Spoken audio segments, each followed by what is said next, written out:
shit. Oh my god. Wow. Good job, dude. Damn. Good hold. How's it going? This is GRMP, and I wanted to quickly go over some tips to make your angles a little more effective. These will give you that extra advantage to win those gunfights when you're trying to take or keep control of an area. So, a good angle will leave the least amount of your operator's body exposed behind hard cover, not concealment, making you harder to spot, and ideally leaving you exposed only to the angle you're holding. Even when the enemy spots you, the angle should be tight enough that you will have the safer positional advantage even when they're shooting at you, so you should be able to safely take an extra few shots to try to get the kill before changing positions. So the first tip is anchoring your cover with the enemy's cover. So this is much more apparent down hallways or long corridors, and I see so many players pushing out from the cover much more than they should. So this is 90 hallway on Villa, and you'll see a lot of players using the wall as cover. Usually they don't blatantly stand out in the open, but they are still too far out. So a good rule, if you're just holding a corner anchor, you should basically not be able to see anything in between your cover and the cover you expect the enemy to come from. For long hallways, you shouldn't be able to see any of the wall you're lined up with, which will leave the least amount of your operator's body exposed, like we said. Here's an example of two pieces of cover that are on different planes though. So again, you want to line up the corner of your cover with the side you expect them to come from, which will give you the advantage when they peek out. So you shouldn't use concealment, meaning any structure that can be shot through, like walls, barricades, or furniture, to be your only anchor for a stationary angle. There are obviously plenty of times where the position is unorthodox or hidden enough that it can work, but you should always try to get that hard cover with the same advantages. If the enemy spots you and has any clearing tactics, it's almost as bad as if you were standing in the open, because now, even if you drop behind your concealment, any of your body can still be shot. I see this a lot with rotation holes that don't have a reinforcement lined up with it, so try to avoid using destructible surfaces as your anchor.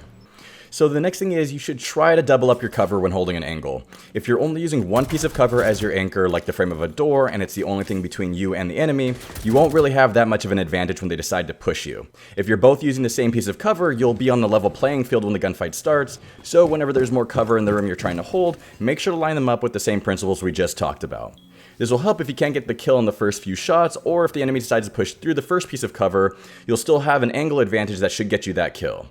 This strategy basically emphasizes that you don't want to push up too tightly on your cover. The further you are, the tighter the angle will be, and the more difficult you'll be to shoot. Using two pieces of cover on opposite sides to scissor an angle can create those tight pixel peaks, which can be really effective.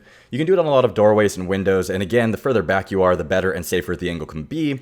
The problem with these angles is that you have to be pretty quick with your reaction times unless it's a common position for the enemy to hold. Again, they can be really effective and hard to counter if you stick to that peak, but I see a lot of players pushing out and chasing the kill, which pulls them away from their cover and loses that advantage. This principle applies to most of the angles, but especially for this scissor sightline. The enemy will typically cross your angle away from their cover, and if you try to track them, you have to push out from your cover, which then becomes an open gunfight. If your game sense tells you that you caught them off guard and caused enough damage to continue chasing the kill, that works, but balance that out with the chance that they're not alone, or if you don't get the kill and die in the process.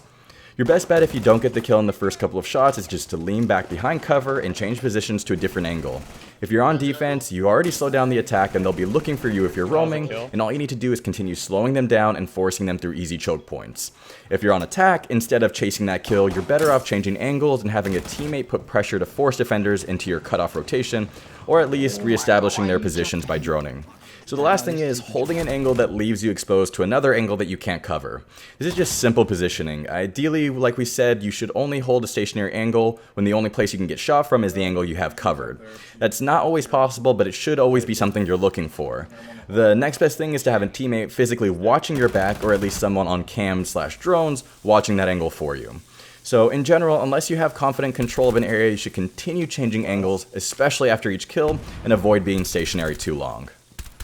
So ultimately, the main issues I see with players trying to hold angles and the things that are causing people to lose those gunfights is using concealment instead of cover, pushing out too far or not lining up cover, chasing the kill and losing the angle, and being caught in a bad position. If you can keep these issues in mind while moving through the map or cutting off areas of approach, you're definitely going to come out on top when getting those gunfights. Alright, but I think that is it for this one. Thank you so much for watching, and hopefully I'll see you on the next video.